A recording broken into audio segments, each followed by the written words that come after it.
Hey guys, welcome back to another exciting episode of YOML. This is the Year of Magical Learning podcast. Today, we actually want to pick up another new book. I think it's a two-part series. Yes, two-part series. This is Yep. part one of two. We want to borrow something from one of the great shoemakers. So let's see what we got.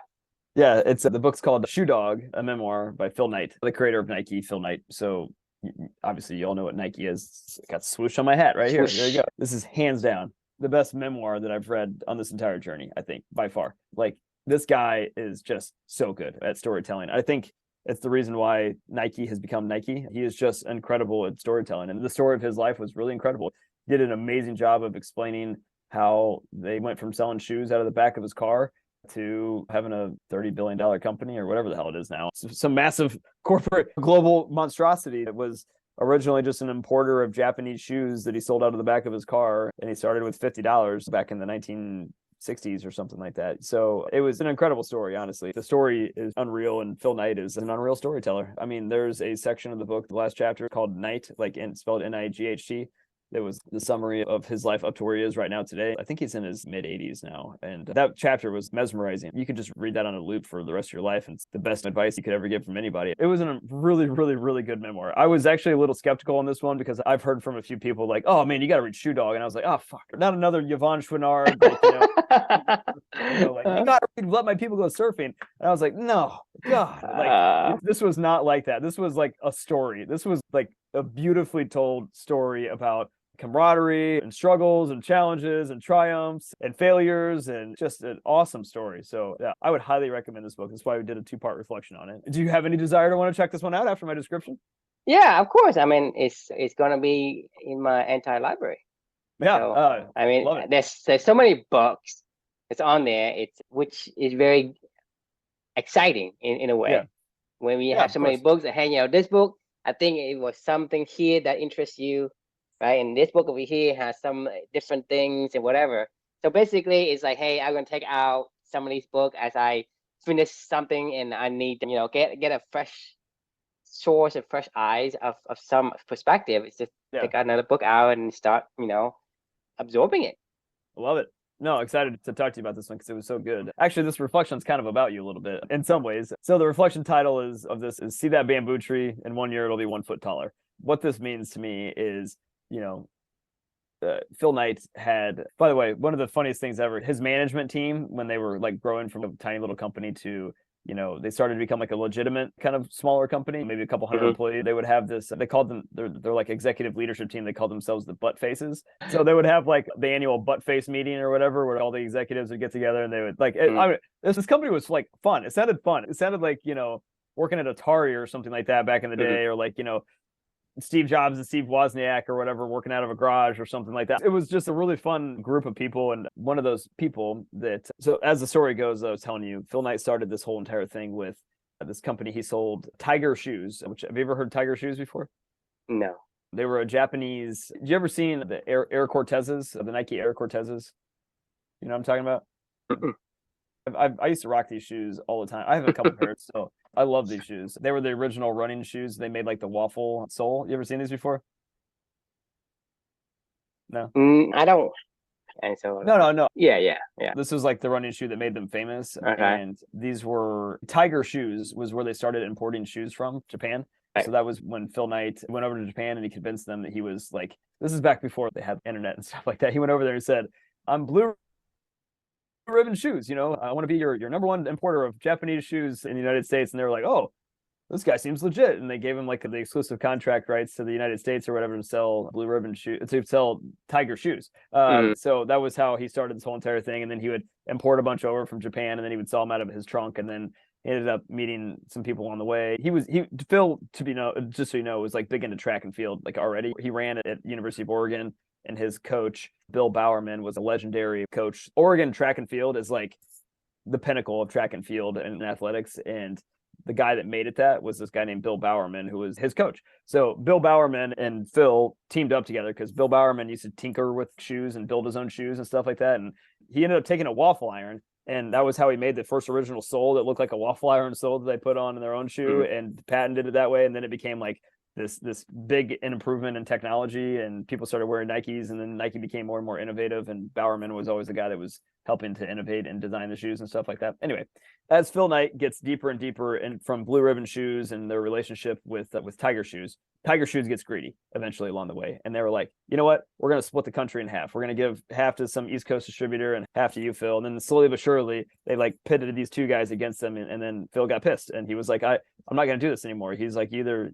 I can't remember the exact scenario, but he was like, either give me all this or I'm going to go do my own thing. And that was when they started making their own shoes and started importing shoes from this massive distributing company in Japan called Nisho. So Nisho was like their main partner of Nike for forever until Nike eventually decided to go build their own shoes. They decided to do that in the 90s or something like that.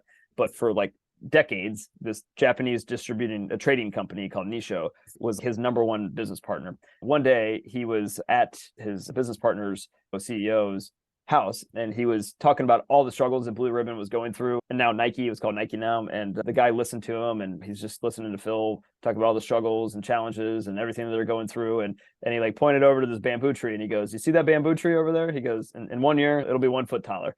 And Phil left there going, man, like what a good reminder about like life goes on, right?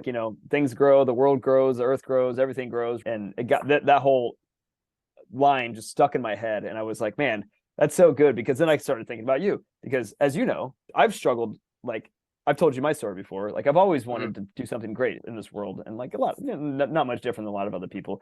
Before Amelia, that was really centered around, trying to build a company or trying to do whatever I, could do to use my creativity and ideas to bring something to life, similar to like what Phil Knight was doing. And then after that, it totally shifted with a purpose toward what we're doing today. And even then, even with all of that drive and purpose and Amelia and everything that goes into it, I still, you've seen it, I don't know how many times, where I come with an idea, or I want to go push things faster than they should, or I'm like, hey, let's do X, Y, Z. And you help me to pump the brakes and say, it's okay, just keep focused on what really matters every single day. How many times do you think you've done this to me in our relationship over the past 2.5 years? 50s. right. It's almost like, every few weeks coming with something different. Exactly. And you're like, nope, stay the course. Like, whatever's going on, just focus on what you can do. Remind yourself why you're doing this, which I've always do. I do that every morning with, like what's this is all about. And it's about Amelia. It's about finding balance, and it's about helping other people to find balance, right? And if the stuff that I come up with doesn't align to that, you're the one that always puts it back into alignment. And I'm like, oh, okay. All right. I just feel kind of purged, But it reminds me though, like always in a similar sentiment, all the things that when I want to push harder and I want to push faster, like, it's me wanting to force my will onto nature, right? And I want to see stuff happen fast, because like this is important to me. Like Blue Ribbon shoes was important to Phil, and like when something's important to you, you want to push and you want to push and you want to push, but that's not how nature works. A beaver must dam and everything. It's like, go with the flow, go with the river, don't run uphill. Like, figure out what you can do that still aligns with nature, and then everything will work itself out over the course of time. In 1 year, that bamboo tree is going to grow, whether you like it or not. Things are going to change, they're going to adapt, they're going to be a little bit different. You have to be patient, and you have to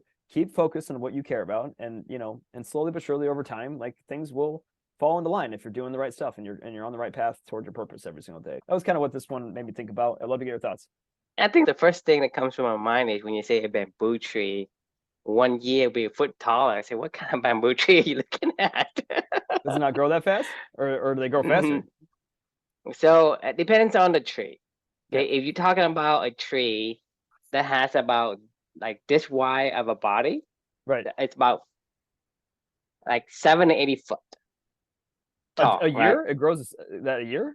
From a little shoot to a 70-foot tree in 1 year. Holy shit! It's called bamboo shoot for a reason. Yeah, makes so sense. that's why when you say bamboo, what kind of bamboo do you have? Some kind Japanese? I mean, I don't know. Yeah, probably Japanese dwarf bamboo. Yeah. But bamboo, it shoots. That's why it has very like the strength of the elongation, but it'll bend and it twists easy. Right. But it won't rip. But that's the thing, is because all of the fiber are like vertical fibers. So it shoots and it grows really fast. So if a bamboo in its natural habitat, right, when you put them down, the baby bamboo, when you see the first year, like next year you see it's like all the way up. Yeah, wow. Yeah. So I guess that's something that threw me off in the beginning. Is there a Japanese bamboo? There are different? so many different sort of bamboos. There are some that grow Like slow. you're talking about? Like Yeah, those trees. Those trees grows fast. Oh yeah. Yeah. Well, I don't know exactly what I mean, bamboo I'm staring hoping at. he's not pointing to that bamboo tree. Right. In a year, it will be 1 foot taller. Well, that's true. Yeah. You get the point. I get the point. Yeah. Fair enough. You have to stay the course. I mean, you can't let let's say, you're walking down the street and the wind blow, right? You don't flow with the wind as a plastic bag or whatever, right? You have to stay the course, because if you say, hey, I'm going to walk down this corridor, this street, this walkway, you have to stay the course, because things are going to stop you from walking the course. Right. Yeah. And somebody can say, hey, I saw Chris and I want to talk to him for a second. And then once you finish talking to him, you got to continue move forward, right? You cannot let other people dictate who you are. And It's like this is go back. you're like squirrel. Yeah, the lesson here, like you said, the bamboo will be a foot taller in a year. It's the same thing. You will go on the path that it meant for you, versus, because then you look at any company, if you don't like the way you do things, right, it's going to take tremendous amount of willpower. And even if you have that much willpower, when you make it, it doesn't satisfy you. When it doesn't satisfy you, it's going to collapse and you're going to turn into some drug addict, whatever, just a crackhead for whatever reason, because you needed some sort of compensation for your hard work, your burning of your energy. You say, hey, I've suffered enough.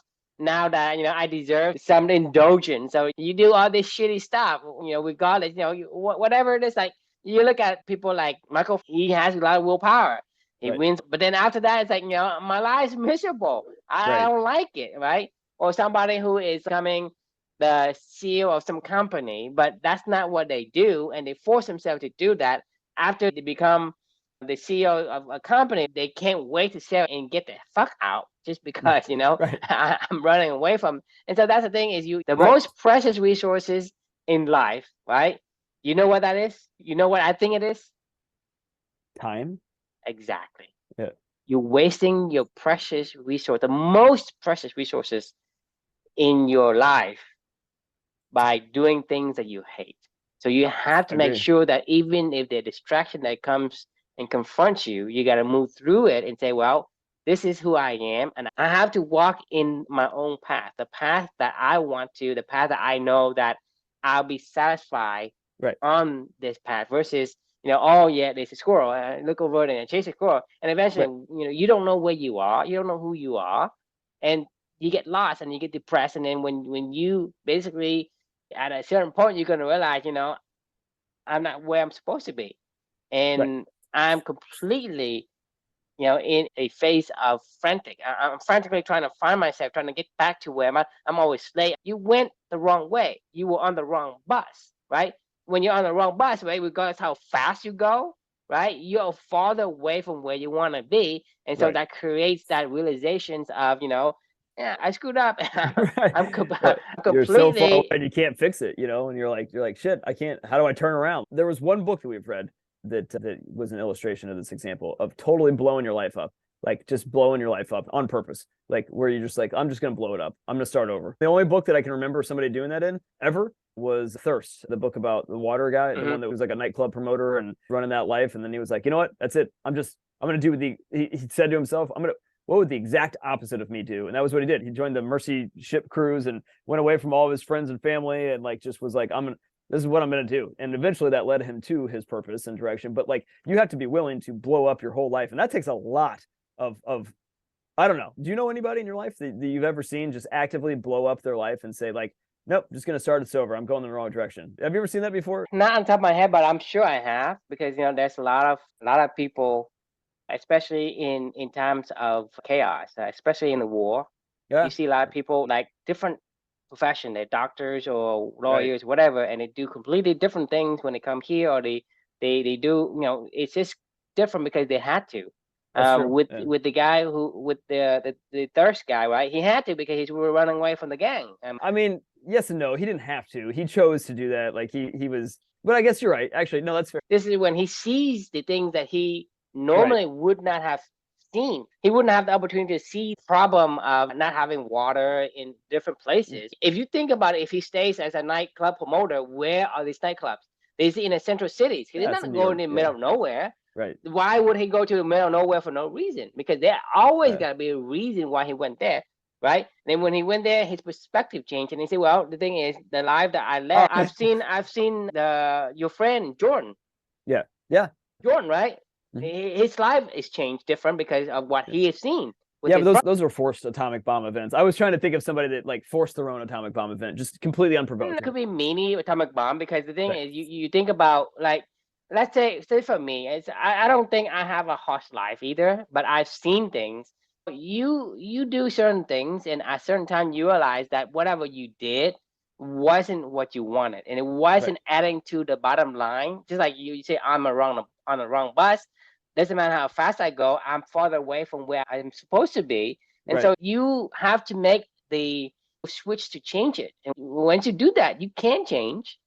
And that change is essentially going to give you, because the thing is, you basically say, well, I wasted half my life, like doing all this crazy shit, right? And you're gonna have to say, well, I don't want that. What do I want? So then you start changing. Because the thing is, you think about it, I started running a company like 5 years after I got from college, right? So I got a job for the first 4 years. And after that, I just quit. I just walked out. I walked out of my job, and I started to build my own company. And I run my company until I get to the point where I say, what the fuck am I doing this for? Right. You know what I mean? And then I start changing in my business, but it's not worth the headache. It's not worth the anxiety for me to talk to people I don't like to talk to. Right. Path. It wasn't exactly. It wasn't my path. So I realized that it's not an atomic bomb per se, but it's still like a brick wall. I mean, you can call it midlife crisis, whatever you want to call it. It's still a fork in the road. At a certain time, you realize, okay, whatever you did thus far, is it something that you can continue to do? Right. And because if the the bamboo answer tree is is no, growing, so it's up to you to decide whether or not you're on the right road. If you're on the right road, then just sit back and have patience and let. But the and let thing is, nature happen and do your what I'm job. trying to get at though is that patience. It is, to me, patience isn't force. If you force patience, that's the wrong place to put patience. Yeah, I agree. Right? Because you think about it, you and I are doing this thing, right? Are we asking this to go fast? Well, world-renowned club and organizations, we spend we 2.5 years into this, right? Right.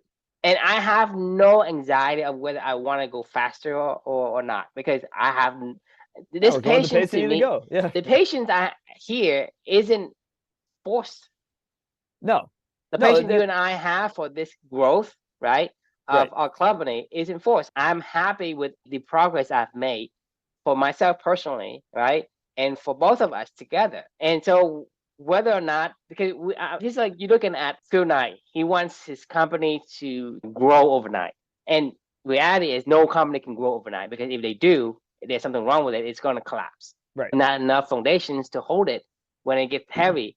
But if you're looking at, like, for us, in the perspective of our organization itself, right, we are not anxious to make this a overnight success. Not at all. I mean, I don't know about you, but I don't feel like that. I feel so no, actually, I don't. That's cool and collective. That's the exact opposite. But the thing is, you have to understand that I don't feel any pressure at all. You don't feel any pressure at all. But you look back at what we have achieved so far. We know now what we need to do to make ourselves better. And you look at the number of books you have read, number of reflections you have written, it is tremendous. It is a huge effort that we've made thus far. And we have a quote unquote a quest or program that we actually done some good work in that area as well, that we can take and bring somebody in and guide them through the quest and give them apply it in the world that I'm applying in right now. Exactly. And you apply like who knew where that was coming? Do you remember when I said your buddy and my friend Nick that owned his own little technology company, and we were like, oh, we'll just make you guys buy it, and and then we'll like force everybody to go through this stuff, and then we both realized, like, you can't do that with these. Like, this is not a world that you can ever force upon somebody. Like, they either want to explore this or they don't, and that's not up to us to decide. This is the exact thing of what I'm talking about when I have an idea that takes us off our natural path. You've always been there to tell me that's not You're right. we need to focus on. You're kind of on the right path, but you've kept me, I don't know. Because the thing is, like, I have object to so many of your ideas, right? It's like you may I ask you this question: have I agreed with you with any ideas? Clubany, YOML. Yes, Yeah. but beyond that, I completely agree with you taking your team and put them through the quest, because to me, that's going downhill with the river, because you do nothing more than doing exactly what you do now. Yeah. But you have a team that actually does it and learning from you, right? Well, You're not doing anything and they're getting extra. paid for it. That's this is like the model, the you know? art Yeah, of right. going down here. This is what we're talking about. Right. So that's what I'm saying is I object to a lot of your suggestions and ideas, but I do agree to some of them. The YOML podcast, the mini, I don't know what you call this program, like the quest program, right? We'll call it Clubany Light, you know. Yeah, Club. Right. I completely agree with that, right? It's a huge success. Yeah, it's a huge success, right? Yeah, It's a success for that. And to me, like I say, it's not like I'm a guy who disagrees with everything. I say, well, as long as it goes down the river, right? Going downhill, right? We do them. If we go to, hey, you have to paddle uphill or go sideways, and hey, you put in extra work that you don't have to. That's not what you're supposed to do. Stay the course. And, I think once you stay the course, I think it's easy to be patient. But when you are going against the grain or going uphill, then you yearn for the day when you push the little boulder up to the hill, so you don't have to suffer anymore. You have to eat the frog every morning anymore. That's why people look forward to the Friday, because the Friday give them a sense of relief from holding some kind of weight on the shoulder all week, right? That's the thing, is the perspective changes when they say, well, I get to do this. Let's say, the job is to play tennis. They say, well, I can't wait to come Monday because Friday, Saturday, Saturday and Sunday, all the tennis court shuts down. Or well, just like, for example, people who loves to play stocks, right? They hate the weekend because the market's not open. They hate holiday because the market's not open, right? Because and I'm guilty of some of that, because I like to look at the stocks and whatever. So for me, it's like Martin Luther King holiday. Well, why am I? So the thing is, I have a shorter day to trade. So when you like something, you don't look forward to the end of it. You don't look to the break. The break to you is like enduring and like hold off until the next opportunity to go and practice your moves, like tennis, for example. Like, you practice your move. In trading, you practice your strategies and your signals and your indicators or whatever. Stuff like that. It's one of those things that when you're into something and you stay the course, the patient becomes so much easier than to force something, and then patient becomes, because patience takes so much willpower at that point when you're trying to push this boulder up the hill. Can't wait into the day when you complete the task, so you don't have to carry the weight anymore. You're going to have to endure the pain, have to eat the frogs. And to me, it's always about looking from a 30,000 foot view at what are you trying to do, and kind of study the terrain first and look for ways to go downhill. Than just push things up just because you see a squirrel somewhere and say, hey, I have to push this up to the top. And a lot of times you don't know why you're pushing it up. Because if I say, hey, you need to push this up, you just say, okay, I'm pushing it up. You don't know why you did it. Because you never ask yourself, hey, I want this boulder up there because I need to build this or the what. You don't know. People say, hey, you need to push up. People say, hey, Chris, you need to make a lot of money. Hey, Chris, you got to go to school. Hey, Chris, you got to have, you got to buy a big house. Hey, Chris, you have to take your family vacation. Hey, Chris, you have to be the man and eat the fucking frog, right? So people tell you, hey, be a man. Hey, show some emotion. Hey, show your sensitive side. They're all like completely opposite of each other, right? At one point, you say, hey, be a man and suck it up. And the other point say, hey, show some emotion, some sensibility and whatever. It's like, what do you want me to be? They say, hey, go left and go right. Well, is it left or right? Just like two cops trying to say, hey, put your hands up. Put your hand down. Okay, which one you want me to do? Right. Yeah, no, for sure. I mean, I think you're spot on. I mean, it just always makes me think about like before Amelia, I put a lot of energy and time and a lot of money and a lot of blood, sweat, and tears into pushing a boulder up a hill. And the thing that I looked forward to always was that breakthrough, right? Like, where you're like, oh, I can finally feel like we're making some traction. But at the same time, it was always just brutal. Like it was it was sort of fun, maybe in the beginning when I got to problem solve a lot and stuff like that. But then when it became like, problem solving for shit that I didn't really care about anymore. It was wasn't like, a oh God, problem. what am I The doing? thing is, it wasn't the thing. I think you're mistaking fun for a sense of relief. So whenever you found, let's say you're in pain, right? To find some relief in the pain, that gives you a sense of good feeling, good comfort, right?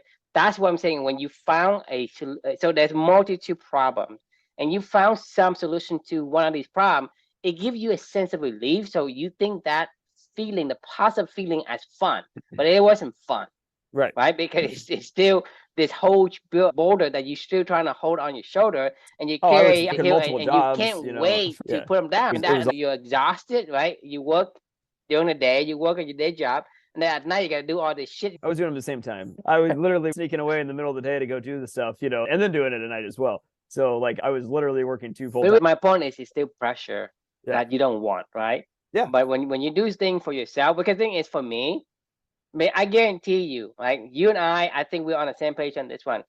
If you and I don't meet every day and we don't meet again, I'm gonna still be reading. I'm gonna still gonna exercise. I'm still gonna sleep right, and you're gonna do the same, regardless of whether or not I'm coming here and say, "Hey, Chris, how are you doing? How are you feeling? How's your weekend? Oh, I've done." You're not doing this to tell me to show off to anyone. You're gonna do this even if you're not meeting with another person ever again about company, because we understand and we truly believe in it. I mean, from my perspective, anyway.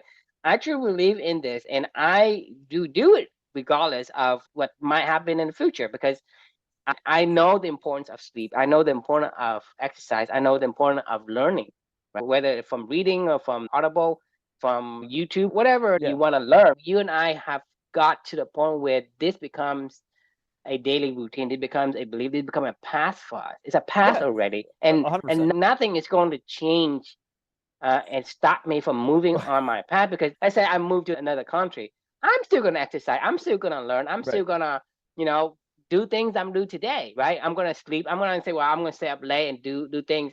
To me, it's not worth it. I mean, if you give me extra money to do this thing, well, the thing is, well, how long do I have to do this? If I have to do this for long, I would say no, because what's the point of making the money if I don't have the good health to enjoy it?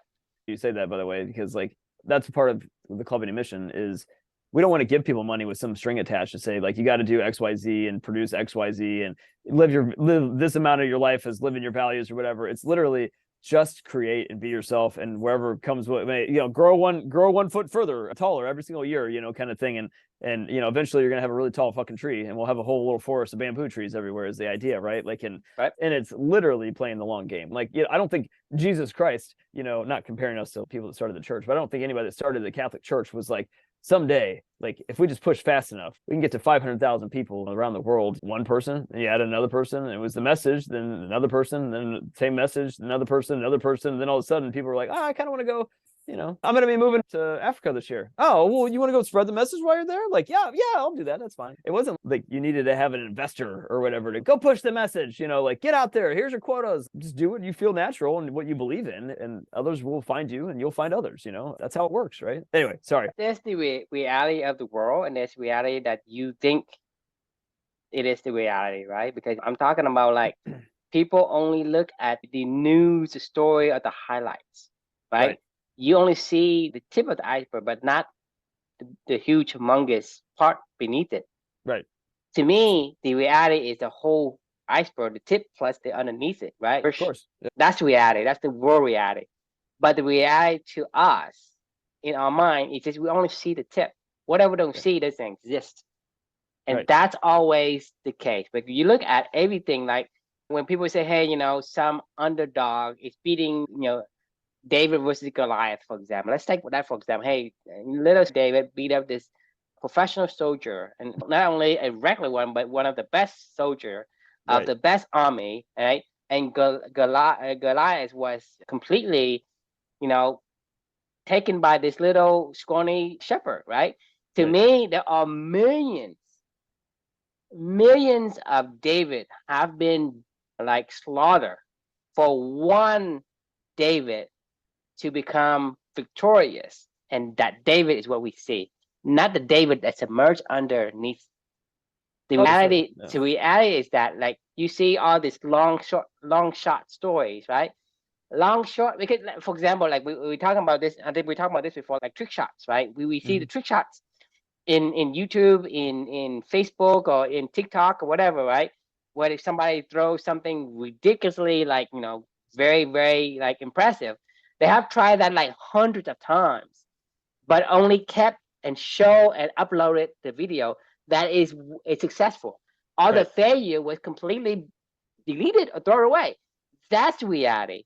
But the reality we see, hey, trick shot, these guys are really good. Right. You think what? So the thing is, that's kind of patterns that's repeated over and over again. Just like we talked to you about the iceberg, right? We only know and consider in our formula what we see. Whatever is not seen, we completely omit it. Right. Right? We're talking about daycare with the viruses. We don't see the viruses. We don't see the struggles that these kids subject their bodies into. Because the thing is, you think about this, right? If you say that if your brains are growing and your brains are like doing a lot of repairing and whatever when you're sleeping, right? When you are sick, you can't sleep. And if Yeah. you No. can't Yeah. sleep, then how can you grow, right? So that's Yeah, something yeah. we don't see. And so people say, well, if you get sick, you get stronger. Right. That's not the case. Right. But the reality is, like, if you say, well, if you don't have strategic sickness, maybe, sure. like if you get sick once every 6 months or whatever, and you're like, oh, I got to build up an immunity to this particular thing or something like that, sure. it's the same way, regardless how Yeah. you look at it. The point is, Right. you don't consider what you don't see. Yeah. And that is the reality in our head, but the world reality is completely different. And so that's why we have to really understand, right? What is the world reality we live in, and how is our course is going to relate to the reality of the world, so that we can stand and continue down the course that we are supposed to go, and versus something that comes to us and distract us from it and say, hey, this is squirrel, and I completely, veer off path, and then, I soon realize, what later or sooner or whatever, that hey, I'm completely not where I'm supposed to be, and I get this anxiety attack just because I don't know how to fix it, and I'm frantically trying to catch up on the things that I've lost, on the time that I've lost, on the resources I've lost, on the money I've lost, whatever. You're always chasing something, and you're always behind something, and it's always giving you this negative feeling of life is just a struggle. Agreed. Well, I feel like that's a good place to pause, just because talking about life is a struggle. I have a long day ahead of me of taking care of a sick child. We can talk about that another night, but daycare sucks for anybody that is going through that. I feel your pain. I need to figure out how to get some sleep myself so I can maintain my strength to be able to battle through this stuff to stay on the right course. Awesome. Well, I think that's a good place to pause for the night. We'll have part 2 tomorrow, and looking forward to the conversation. Sounds good. Good night, everybody. All right. See you.